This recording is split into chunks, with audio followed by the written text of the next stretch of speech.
Eu quero fazer uma invitação na comunidade de Aruba para assistir no mercado de Santa Rosa, no mercado do setor primário, que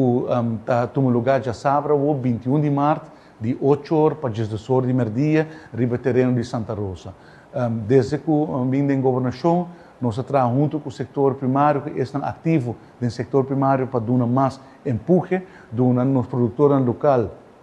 um espaço onde não por vender um produto e em consultação com estão ativos no setor primário, nós percorremos para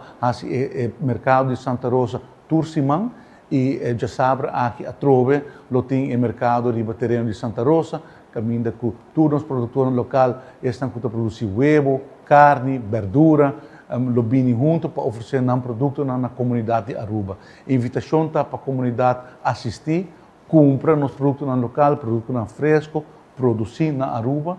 assim nós comemos de uma forma mais saudável e também nós fungimos como clientela e damos conteúdo no setor primário. Para o setor primário, o Ministério do Cliente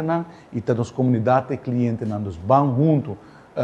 está junto rato na Santa Rosa de Sabra, compra produto fresco e dona um empurre na estão que está ativo no setor primário. Estão que produzir huevo, carne, verdura, pescar, tudo isso aqui está produto localmente produzido por nós gente na produto fresco e nós espera